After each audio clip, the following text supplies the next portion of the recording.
बताया जाता है कि ऐसा दुर्योग 1 अप्रैल 2022 को इस दुनिया में दस्तक दे चुका है। अब इस दुर्योग के शुरू होने से पहले 7 दिन का सीन दिखाया जाता है, जहां पर हम एक न्यूज रिपोर्टर को देखते हैं जो कि एक पैरानॉर्मल इन्वेस्टिगेटर प्रोफेसर अग्निवेश चक्रवर्ती के घर पर आई हुई थी। प्रोफेसर के पास कई सारी डिग्रीज थी, जिसमें पैरानॉर्मल एक्टिविटी, साइकोलॉजी, प्रेत आत्मा, विज्ञान, बहुत सारी डिग्रीज होती हैं। और ये सारा का सारा ज्ञान और डिग्री उन्होंने फॉरेन यूनिवर्सिटी से प्राप्त करी थी। और सबसे बड़ी बात कि ये प्रोफेसर एक राइटर भी हैं, जिन्होंने ढेर सारी किताबें लिखी हैं। लेकिन उनकी लेटेस्ट किताब यानी कि काल त्रिघोरी एक बहुत ही खतरनाक कंट्रोवर्सी में अटक गई थी। रिपोर्टर प्रोफेसर अग्निवेश के पास इसी किताब से रिलेटेड इंटरव्यू करने के लिए आई थी। रिपोर्टर अपना इंटरव्यू शुरू करती है और उनसे ये पूछती है कि लोगों का मानना है कि आप इस किताब के जरिए अंधविश्वास को बढ़ावा दे रहे हैं, लेकिन प्रोफेसर ये कहते हैं कि ये बिल्कुल भी अंधविश्वास नहीं है। प्रोफेसर बताते हैं कि अमेरिका में कुछ साइंटिस्ट और स्कॉलर्स मिलकर कई सारी ऑर्गेनाइजेशन चलाते हैं और उनमें से एक ऑर्गेनाइजेशन है AAAS, जो कि 1957 से पैरानॉर्मल चीजों में लगी हुई है। अब रिपोर्टर ये पूछती है कि जो लोग भूत देखने का दावा करते हैं क्या वो सच भी होता है। तब प्रोफेसर ये बताते हैं कि ये हर बार सच नहीं होता,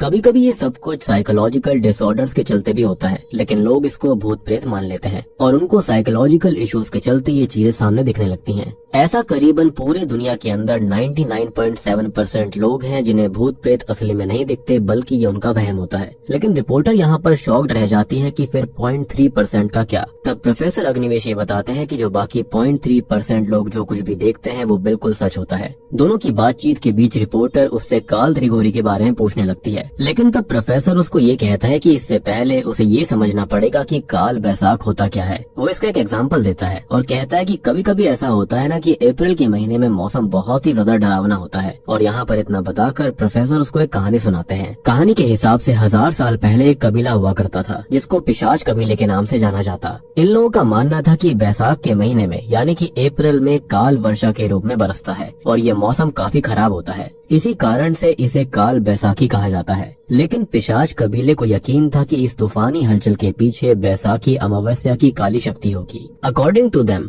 बैसाखी अमावस्या खुद एक शैतान है और हर साल इस काल बैसाखी के उथल पुथल के पीछे एक खास मकसद होता है और ये सब शैतान करवाता है और ये सारी चीजें वो कुछ पाने के लिए करता है। लेकिन उसका मकसद तब पूरा होगा जब वो 100 साल में एक बार वाली चीज यानी कि काल त्रिघोरी होगी।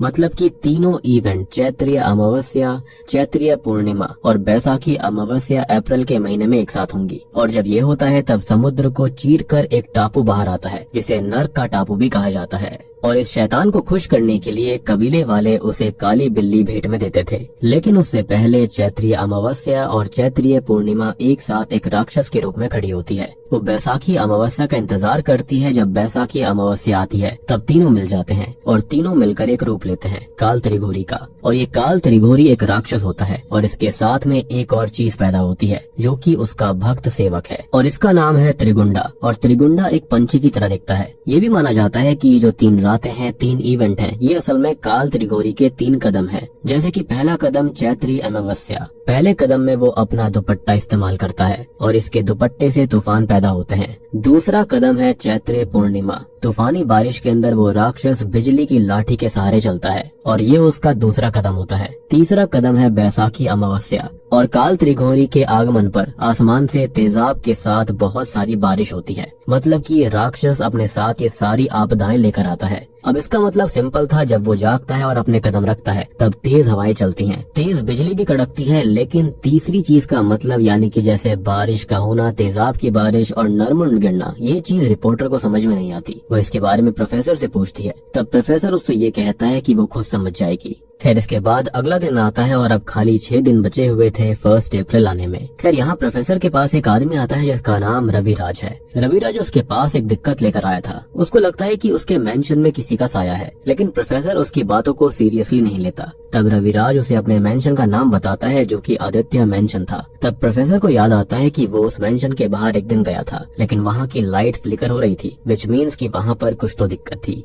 लाइट फ्लिकर हो रही थी, हो सकता है कोई इलेक्ट्रिकल इशू होगा। अब प्रोफेसर उससे फाइनली पूछता है कि दिक्कत क्या है। तब वो बोलता है कि उसके मेंशन में एक रूम है जिसके दरवाजे को छूते ही पूरे मेंशन की लाइट फ्लिकर होने लगती है। पहले उसे लगा कि कोई इलेक्ट्रिकल इशू होगा, इसलिए उसने एक आदमी को हायर किया और उसने वायर भी चेक करवाए और बताया कि यहाँ कोई भी इलेक्ट्रिकल दिक्कत नहीं है। अब अगले दिन वो सारी वायरिंग बदलने आ रहे थे, लेकिन अचानक से ही वायर चेंज करने वाले की माँ की मृत्यु हो गई और वो वायरिंग बदलने वाला आ नहीं पाया। लेकिन रविराज को लगता है कि ये सब होना कोई कोइंसिडेंस नहीं है, बल्कि कोई शक्ति है जो कि चाहती है कि घर की वायरिंग को चेंज ना किया जाए। अब यहाँ पूछताछ करते वक्त प्रोफेसर के पास एक चक्र था जिसे घुमाने पर डायल सीधा बैसाखी अमावस्या पर आती है, विच मीन्स कि बैसाखी अमावस्या आ चुकी थी या फिर नजदीक थी। और इसलिए अगले दिन प्रोफेसर रविराज के साथ उसके मेंशन में जाता है चेक करने के लिए कि आखिरकार बात क्या है। वहाँ जाकर उसकी टॉर्च एक पॉइंट पर आकर बिल्कुल ब्लाइंड हो जाती है और वो ये कहता है कि अगले पूरी तैयारी से आएंगे। और ऐसा इसलिए था क्योंकि उस मेंशन के अंदर जो कोई भी शक्ति मौजूद थी उसको लाइट पसंद नहीं थी, और इसलिए अगले दिन शाम को ये लोग यहाँ पर कैंडल लगा देते हैं। और आज से 1 अप्रैल आने में खाली 4 दिन बाकी थे,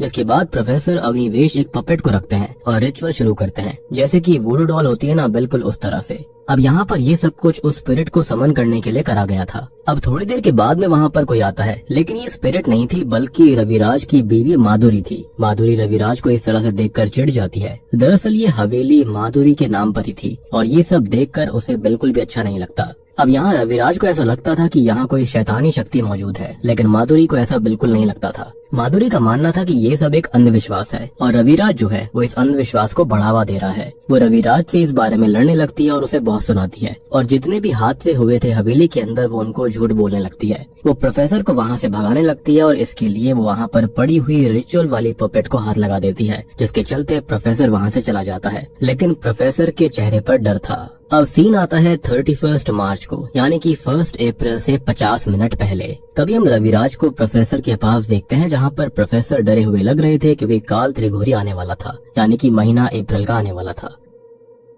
प्रोफेसर उसे ये बताते हैं कि ये सब कुछ काल त्रिघोरी की वजह से हो रहा है, और वो उसे पपेट के बारे में बताते हैं जिसे उसकी बीवी ने छू दिया था, जो कि अब गायब है। और ये इशारा था काल त्रिघोरी के आगमन का, और वो पपेट ही वही होगा। जहाँ पर भी ये पपेट होगा बस तबाही मचाएगा, मीन्स वो बुरी शक्तियों को आकर्षित करेगा। अब फिलहाल इससे बचने के लिए उसे करना क्या होगा? प्रोफेसर उसे एक काली बिल्ली देते हैं और वो ये बोलते हैं कि ये स्पिरिट्स को देख सकती है और ये काल त्रिघोरी का फेवरेट खाना होती है। आपको याद होगा कि 1000 साल पहले वो जो कबीला था वो यहाँ पर काली बिल्ली का ही सैक्रिफाइस दिया करते थे, लेकिन फिलहाल ये उसको सुरक्षित रखेगी। और वो उसको एक ताबीज भी देता है जो कि बिल्ली को सेफ रखेगा, लेकिन अगर काल त्रिघोरी ने इसको खा लिया तो वो और ज्यादा शक्तिशाली बन जाएगा। साथ ही साथ वो उससे उस पपेट डॉल को ढूंढने के लिए कहता है, और वो उसे लाल कपड़ा भी देता है ताकि वो उस पपेट को उसी लाल कपड़े के अंदर लपेट कर लेकर आए। साथ ही साथ वो उसको एक पेन ड्राइव देता है जिसके अंदर ढेर सारे मंत्र थे, और पपेट के मिलने के बाद में वो मंत्र जो थे वो बिल्कुल भी रुकने नहीं चाहिए। मीनवाइल हम माधुरी को देखते हैं जिसे घर से कुछ आवाजें आ रही थी। वो घर चेक करने लगती है कि तभी वो काली बिल्ली उसके सामने आ जाती है, जिसको देखकर वो काफी डर गई थी। तब रविराज उसके सामने आता है और यहाँ पर उनमें दोबारा बहस होने लगती है, और बहस इस कदर बढ़ गई थी कि अगले ही दिन रविराज खुद को खत्म कर लेता है। और आज था 1 अप्रैल।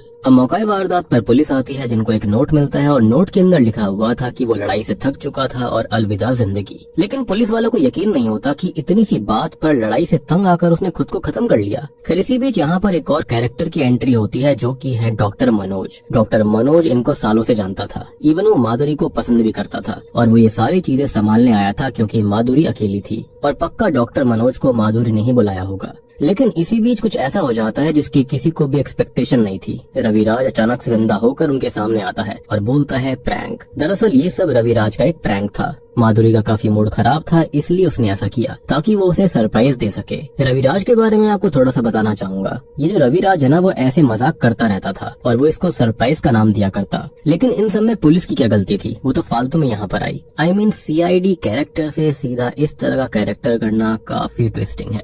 एनीवेज तभी रविराज पुलिस ऑफिसर को रिश्वत देकर वहाँ से भेज देता है, जिसके बाद में मनोज और रविराज आपस में बात करते हैं। अब ये दोनों साथ में ड्रिंक भी करते हैं कि इसी बीच रविराज जो होता है वो मनोज को ये बताता है कि आखिरकार क्यों मनोज की शादी माधुरी से नहीं हुई थी। रविराज उसकी कुंडली के जरिए उसको बताता है कि उसके ऊपर मंगल था, इसलिए उसकी शादी माधुरी से नहीं हो पाई। रविराज का एक और टैलेंट हमको पता लगता है जो कि थी ज्योतिष विद्या। खैर ये दोनों आपस में बात कर रहे होते हैं कि तभी रविराज के पास प्रोफेसर का कॉल आता है और वो जल्दी से वहाँ से निकल गया था। उसके जाने के बाद में वहाँ पर सिर्फ मनोज और माधुरी ही थे। मनोज माधुरी को कहता है कि उसने बहुत अच्छा किया इसको चुनकर। तब तब माधुरी कहती है कि खा कच्चा किया, क्योंकि रविराज को चुनना उसकी जिंदगी की सबसे बड़ी गलती थी। क्योंकि रविराज उससे प्यार करता ही नहीं है, वो सिर्फ उसकी प्रॉपर्टी के लिए उसके साथ है और इस चीज का हिंट उसे बार बार मिल चुका है। वो उसे बताती है कि एक दिन माधुरी और रविराज बाहर घूमने गए थे, जहाँ पर वो रोप वे के अंदर बैठे हुए थे। लेकिन तभी माधुरी का पैर फिसल गया और वो वहाँ से गिरने वाली थी। लेकिन उसके बावजूद भी रविराज उसको देखता रहा, लेकिन थोड़ी देर के बाद में उसने उसे खींचा। तब मनोज कहता है कि हो सकता है कि वो उस समय पैनिक कर गया होगा और ऐसे टाइम पर लोग पैनिक हो जाते हैं। तब माधुरी बताती है कि उस समय ड्रोन वीडियो रिकॉर्डिंग कर रहा था और शायद इसलिए ही रविराज ने उसको बचाया होगा। तब मनोज कहता है कि हो सकता है कि वो उसके बारे में गलत सोच रही होगी और ऐसा कई बार होता भी है। जब आप बहुत ज्यादा गुस्से में होते हो तो आप सामने वाले के बारे में सिर्फ उसकी नेगेटिविटी पॉइंट आउट करते हो। लेकिन तभी माधुरी मनोज को ये कहती है कि अगर ये बात उसे गलत लग रही है तो फिर इसके बारे में क्या ख्याल है, क्योंकि रविराज के कई सारी लड़कियों के साथ अफेयर तक भी हैं। और ये सुनकर मनोज को उसकी बातों पर विश्वास होने लगता है कि हो सकता है कि ये सच होगा, क्योंकि माधुरी ने खुद उसे किसी लड़की के साथ देखा था। अब बात ये थी कि आखिरकार उसने रविराज को चुना क्यों। तो असल में बात ये थी कि ये माधुरी की दूसरी शादी थी। जी हाँ, उसके पहले हस्बैंड का नाम आदित्य था, जिसके नाम पर इस मेंशन का नाम रखा गया, जिसकी अचानक से मौत हो गई थी और खत्म होने के बाद में वो अपने 1000 करोड़ की संपत्ति माधुरी के नाम कर गया था। लेकिन आदित्य के मरने के बाद वो काफी दुखी रहने लगी। तब उसकी जिंदगी में रविराज आया, जो कि उसका फ्रेंड बना और वो उसके हंसने की वजह बना। वो उसे कई सारे सरप्राइज देता रहता था जो कि उसको खुशी दिया करते। लेकिन रिसेंट वाले जो सरप्राइजेस थे वो काफी वियर्ड से हुआ करते थे, जिससे कि माधुरी हमेशा डर जाया करती। एनीवेज तब एक दिन माधुरी ने उसे सरप्राइज देने का सोचा। उसने एक विल बनाई जिसके अकॉर्डिंग माधुरी अगर मारी गई या फिर उसने डिवोर्स लिया तो उसकी आधी प्रॉपर्टी अपने आप उसके हस्बैंड के नाम पर हो जाएगी, यानी कि रविराज के नाम पर। और उसने ये प्यार में आकर कर दिया था और उसने अपना हस्बैंड रविराज को चुना। अब ना तो माधुरी उसको छोड़ सकती थी, ना ही डिवोर्स दे सकती थी, क्योंकि अगर उसने ऐसा किया तो रविराज जीत जाता, जो वो बिल्कुल नहीं चाहती थी। ये सब सुनकर मनोज को सारी बातें समझ आ जाती हैं। यहाँ पर माधुरी रो रही होती है, इसलिए वो उसको गले लगा लेता है। लेकिन इसी बीच होता यह है कि वहाँ पर रविराज आ गया था और वो ऑब्वियसली उनको साथ देखकर गलत सोचता है। इसके बाद मनोज वहाँ से चुपचाप चला गया था। रविराज माधुरी को कन्फ्रंट करता है और कहता है कि ये ऐसे क्यों कर रहा था। शायद इसलिए प्रोफेसर ने इसके बारे में उसको बताया होगा, और क्या बताया होगा तो मैं आपको बताना चाहूंगा। तो असल में रविराज प्रोफेसर के घर पर गया था, जहाँ पर प्रोफेसर ने उसे उसकी कुंडली देखकर ये बताया था कि आज का दिन उसके लिए सही नहीं होगा, क्योंकि आज वो खुद को खत्म कर सकता है। तब वो कहता है कि हाँ, उसने ऐसा किया था और ये तो प्रैंक था, क्योंकि आज 1 अप्रैल है। तब प्रोफेसर उसको समझाता है कि मजे मजे के चक्कर में वो निपट जाएगा, क्योंकि ये सब वो पपेट जो कि उसके घर के अंदर कहीं पर रखा हुआ है वो ये सब करवा रहा है और वो दिमाग पर काबू कर लेता है, इसलिए उसे ऐसी चीजें करने से बचना होगा। जिसके बाद प्रोफेसर उसे अंदर ले जाता है, जहाँ पर वो उसे ये बताता है कि रविराज और उसकी बीवी के अलावा एक और शख्स की जान खतरे में है। तब रविराज बोलता है कि घर में उसकी बीवी के साथ मनोज है। तब प्रोफेसर बताता है कि मनोज की जान भी खतरे में है और इसलिए ही रविराज वहाँ पर अचानक आ गया था। अब यहाँ से सीन 5 दिन बाद का दिखाया जाता है, यानी कि 6 अप्रैल का, जहाँ पर मनोज घर पर था और वो अपने साथ माधुरी और रविराज की ECG रिपोर्ट को लेकर आया था, ताकि वो ये देख सके कि सब कुछ ठीक तो है, क्योंकि माधुरी को लग रहा था कि उसे हार्ट की दिक्कत है। इसी बीच रविराज घर पर आता है और मनोज की गाड़ी देखकर वो दोबारा गलत समझने लगता है कि उसके पीठ पीछे ही मनोज क्यों आता है। इधर मनोज माधुरी को रिपोर्ट देने के लिए उसके बेडरूम में जाता है, क्योंकि वो वहीं पर थी। मनोज माधुरी को बताता है कि रविराज की रिपोर्ट तो नॉर्मल है, लेकिन उसे कभी भी हार्ट अटैक आ सकता है। खैर इसी बीच वहाँ पर रविराज आ गया था और वो बेडरूम का दरवाजा बंद पाता है, जिसको खोलने पर उसे मनोज और माधुरी साथ दिखाई देते हैं और उनको ऐसे देखकर वो उनके ऊपर शक करने लगता है। यहाँ पर रविराज उससे पूछता है कि आखिरकार चल क्या रहा था, जिस पर वो ये कहता है कि वो तो खाली ECG रिपोर्ट देने आया था। तब रविराज मनोज से कहता है कि उन्होंने दरवाजा क्यों लगाया हुआ था, जिस पर वो ये बताता है कि ये सब उस काली बिल्ली की वजह से हुआ है। वो बिल्ली उस पर झपट गई थी और इसी बीच दरवाजे को धक्का लग गया और दरवाजा बंद हो गया। ये सुनकर रविराज को उस पर विश्वास नहीं होता। तब मनोज उसे कहता है कि उसके बीवी को हार्ट की दिक्कत है और उसे कभी भी दिक्कत हो सकती है, हार्ट अटैक आ सकता है। अब रविराज को इस पर विश्वास नहीं होता, क्योंकि कुंडली के हिसाब से उसे हार्ट अटैक नहीं आएगा। और ये सुनकर मनोज उस पर गुस्सा करता है और उसको डांट कर वहाँ से चला जाता है, कि मतलब रिपोर्ट देखने के बावजूद भी यहाँ पर उसे कुंडलियों पर विश्वास था। खैर उसके जाने के बाद में रविराज माधुरी से ये कहता है कि अगली बार अगर उसने ये सब देखा तो वो उसका खून कर देगा। खैर मनोज के जाने के बाद में रविराज माधुरी से कहता है कि अगली बार अगर उसने मनोज को यहाँ पर देख लिया तो वो उसका खून कर देगा, और यहाँ दोनों में बहस होने लगती है। और ये सब काल का प्रकोप था। लेकिन तभी माधुरी को अटैक आ जाता है। अब सीन हॉस्पिटल की तरफ आता है, जहाँ पर माधुरी की जान बच तो गई थी, लेकिन यहाँ पर मनोज और रविराज में दोबारा बहस हो जाती है। तब रविराज मनोज को स्टैब कर देता है और उसको मार डालता है। लेकिन ये बस असल में रविराज की सोच थी, क्योंकि उसके मन में ऐसा लग रहा था कि वो मनोज को मार डाले। खैर तभी हम प्रोफेसर को देखते हैं, जो कि देख रहे थे कि किसकी जान को सबसे ज्यादा खतरा है। खैर अब अगले दिन माधुरी नहा रही होती है, तभी मनोज घर पर आ गया था। वो घर पर आया था ताकि वो माधुरी को सेफ रख सके, क्योंकि उसे हार्ट की दिक्कत थी। लेकिन माधुरी नहा रही होती है और वो टॉवल में बाहर आती है। वो मनोज को वहाँ से जाने के लिए कहती है, क्योंकि अगर उसे रविराज ने देख लिया तो वो सच में उसे मार डालेगा। लेकिन उसे भेजते टाइम उसे रविराज की आवाज आती है। वो उसके रूम में ही आ रहा था। तब वो मनोज को छुपा देती है और गेट लगा लेती है। मगर रविराज के पास उसके लिए एक सरप्राइज था। दरअसल वो माधुरी का खेल खत्म करने आया था। अब वो दरवाजा नहीं खोलती, तब वो दरवाजे को धक्का देकर खोल देता है, लेकिन उसे मनोज कहीं नहीं दिखता। अब वो सीधा ही माधुरी के ऊपर हमला कर देता है, लेकिन इससे पहले वो माधुरी को मार पाता, मनोज उस पर पीछे से वार करता है, जिससे कि रविराज गिर गया था। लेकिन वो चाकू जो अपने साथ लेकर आया था वो उसके सीने के अंदर ही घुस जाता है। अब माधुरी उसे हॉस्पिटल ले जाने की बात करती है, लेकिन रविराज ऑलरेडी मारा गया था। तब माधुरी घबरा जाती है। अब मनोज जो होता है वो रविराज की जेब को चेक करता है, तो उसके अंदर मुंबई टू बेंगलुरु की फ्लाइट की टिकट थी। मतलब कि रविराज ने ये सब इस तरह से सेटअप किया था कि वो घर पर है ही नहीं और वो तो बेंगलुरु गया है, और ऐसे ही वो इस क्राइम को अंजाम देना चाहता था ताकि किसी को उसके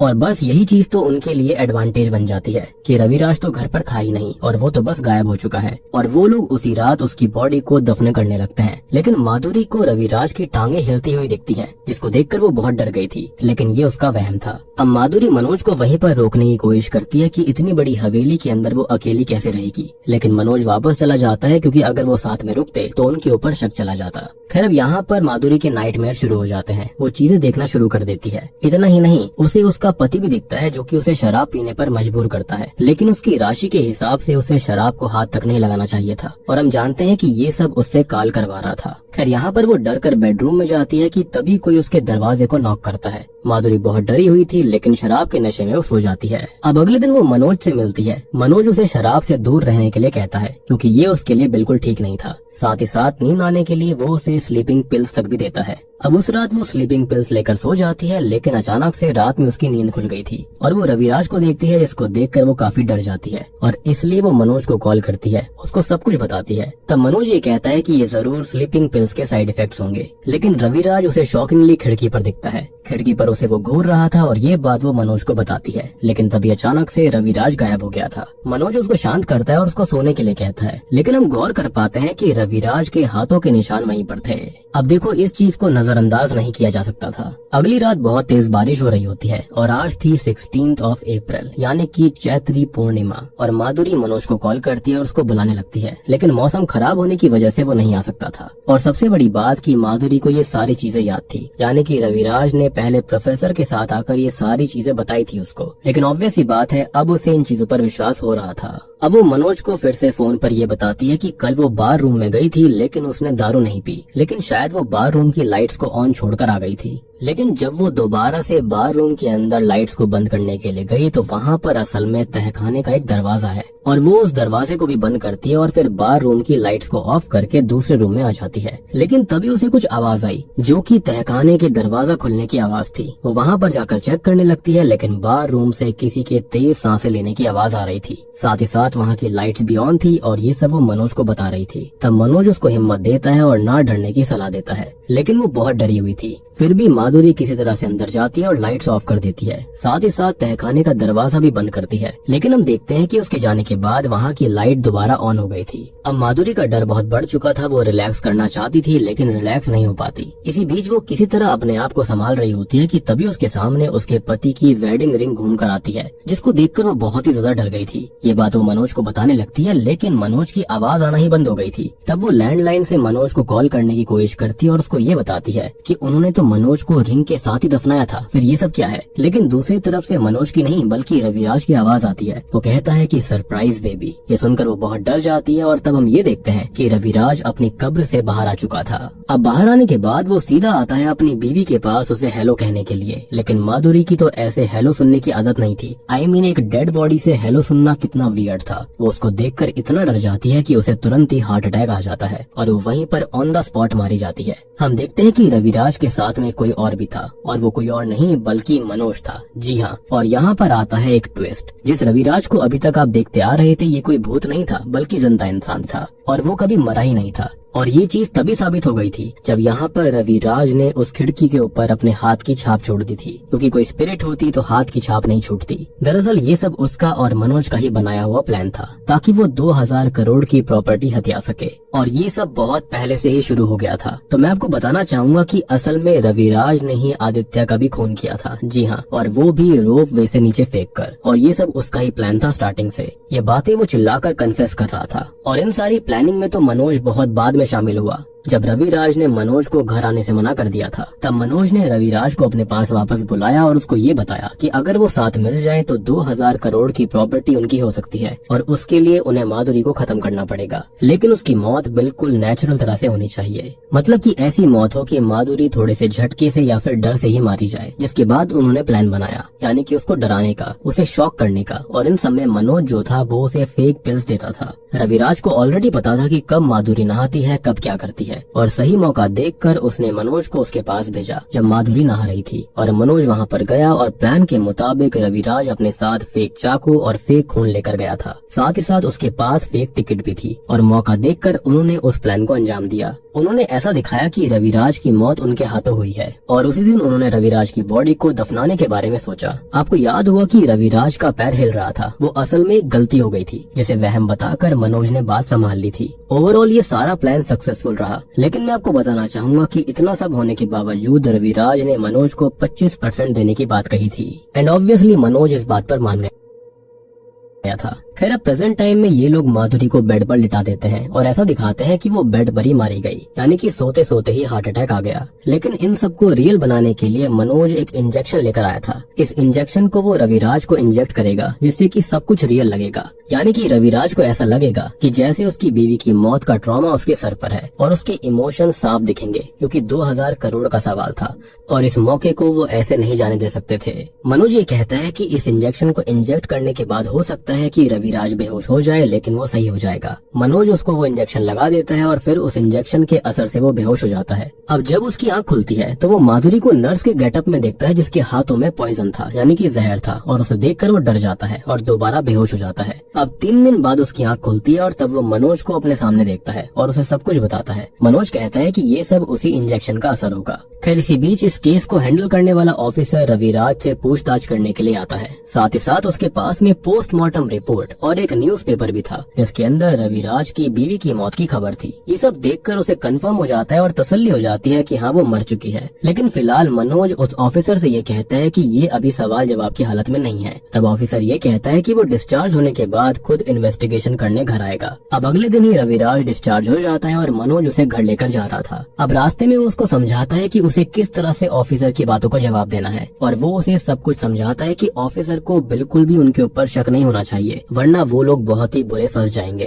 खैर, अब इसके बाद में ये लोग घर आते हैं और घर आकर रविराज को माधुरी दिखती है। तब मनोज ये कहता है कि ये उसे उस इंजेक्शन के असर से दिख रहा होगा। तब रविराज को बिल्ली का ध्यान आता है, जो कि गायब हो चुकी थी, और इसलिए वो मनोज के साथ उस बिल्ली को ढूंढता है। अब वो तहखाने के कई सारे भारी सामानों को हटाकर देखते हैं और उनको फाइनली बिल्ली मिल जाती है। रविराज के मन में अभी भी काल त्रिगोरी का डर था, क्योंकि यहाँ पर वो बहुत ज्यादा ज्योतिष विद्या को मानता था, यानी कि नक्षत्रों पर विश्वास करता था। खैर, अगले दिन हवेली पर ऑफिसर आता है, यानी कि आदित्य मेंशन में, और रविराज से पूछताछ शुरू करता है। ऑफिसर बहुत चालाक था, वो छोटी सी छोटी डिटेल्स पर ध्यान दे रहा था और इससे ऑफिसर का शक रविराज पर बढ़ता जा रहा था। वहाँ पर मनोज भी होता है, जो कि रविराज का साथ दे रहा था। लेकिन इसी बीच ऑफिसर विंडो के बाहर उसी हाथ के निशान को देखता है, जो कि और ये तब की बात है जब रविराज जो था वो माधुरी को विंडो से डरा रहा था। तब मनोज बात संभालते हुए कहता है कि ये हाथ तो वर्कर का है, लेकिन इस बात पर ऑफिसर को विश्वास नहीं होता। खैर, अब ये ऑफिसर वहाँ से जाने लगता है, लेकिन वो वहाँ पर विस्की की बोतल देखता है। रविराज उसे वो विस्की की बोतल दे देता है और वो वहाँ से चला जाता है।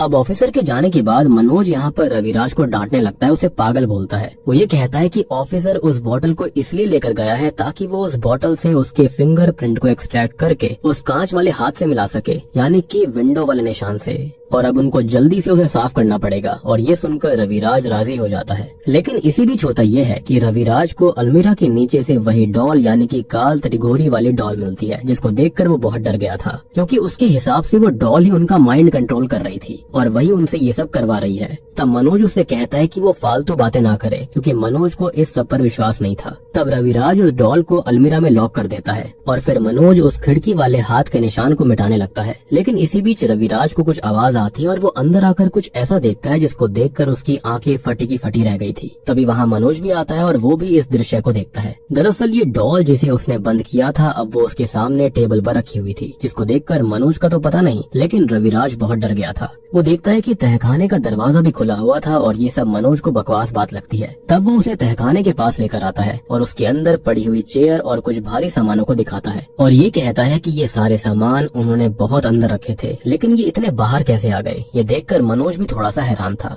रविराज कहता है कि साइंस की दुनिया के अलावा भी एक दुनिया है और वो है भूतों की दुनिया, और ये जो महीना है वो है काल त्रिघोरी का महीना। जो भी इसमें मरता है वो प्रेत योनि में जन्म लेता है, मतलब कि माधुरी भी उन्हीं में से एक बन गई है। और फिलहाल मौसम बहुत खराब था। तब मनोज ये कहता है कि वो प्रोफेसर को कॉल करके इसके उपाय के बारे में पूछे। तब रविराज ऐसा ही करता है, वो प्रोफेसर को कॉल करता है और उसको ये बताता है कि उसे डॉल तो मिल गई है। तब वो ये कहते हैं कि वो जल्दी से जल्दी उसके पास उस डॉल को लेकर आए और याद रहे कि वो उसे उसी लाल कपड़े में बांध कर और लपेट कर लेकर आए जो कि उसने उसे दिया था। और इस डॉल को खाली हाथ से पकड़ना मतलब कि मौत को दावत देने जैसा है, और साथ ही साथ उस पेन ड्राइव के अंदर जितने भी मंत्र थे वो चलते रहने चाहिए। लेकिन रविराज ये बताता है कि उसने उस डॉल को छू लिया है। तब प्रोफेसर ये कहते हैं कि उसे इतनी बड़ी गलती नहीं करनी चाहिए थी, लेकिन अब ऐसा हो चुका है तो दोबारा वो ऐसा बिल्कुल ना करे। लेकिन फिर भी उसे खतरा रहेगा, लेकिन जैसे ही कुछ खतरा लगे तो वो उस डॉल को फेंक कर भाग जाए। तब रविराज ये कहता है कि क्या वो उस काली बिल्ली को साथ लेकर आ सकता है ताकि वो सुरक्षित रहे, जिस पर प्रोफेसर ये कहते हैं कि नहीं, अगर वो उसे हवेली से बाहर लेकर आया तो काल त्रिघोरी उसे मार डालेगा और खा जाएगा, और उसे खाने के बाद वो और भी ज्यादा शक्तिशाली बनेगा। बेसिकली वो उसका सैक्रिफाइस और भेंट बन जाएगी। तब वो दोनों डिसाइड करते हैं कि मनोज डॉल को लेकर आएगा और रविराज बिल्ली के साथ वहीं पर रुकेगा, जिस पर मनोज मान जाता है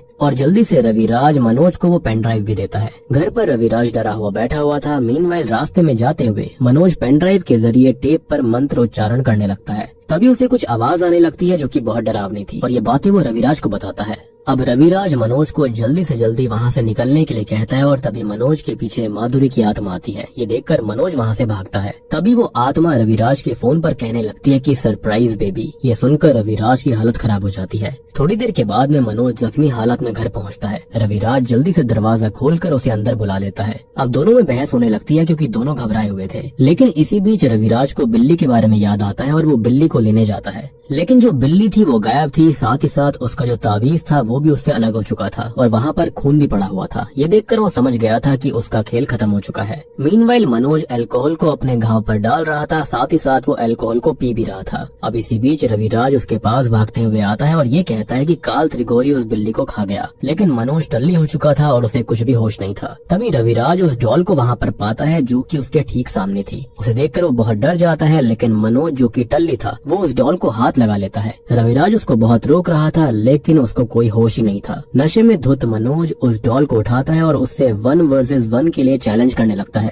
रविराज उसे ये करने से रोक रहा था, लेकिन मनोज नशे में था और इसलिए मनोज उस डॉल को जला देता है और फिर उस डॉल को उस तहखाने में लेकर चला जाता है। लेकिन कुछ देर के बाद में वहाँ से मनोज की लाश निकलती है, जिसको देखकर रविराज वहाँ से डर के मारे भागने लगता है। लेकिन उसके पीछे अब मनोज जो था वो भूत बनकर पड़ गया था। तब वो बाहर निकल गया था, लेकिन उसके सामने माधुरी का भूत आ जाता है और इस चीज को देखकर रविराज को हार्ट अटैक आ जाता है और कुछ ही पलों में वो मारा जाता है। और यहाँ आता है एक और जबरदस्त ट्विस्ट। ये सारा जो मामला था ना, ये सब कुछ मनोज और माधुरी का प्लान करा हुआ था। जी हाँ, माधुरी और मनोज दोनों ही जिंदा थे, तो आखिरकार उन्होंने ये सब किया कैसे? तो मैं आपको बताना चाहूंगा कि माधुरी को आदित्य की मौत का बदला लेना था और इसलिए उसने ये सब किया।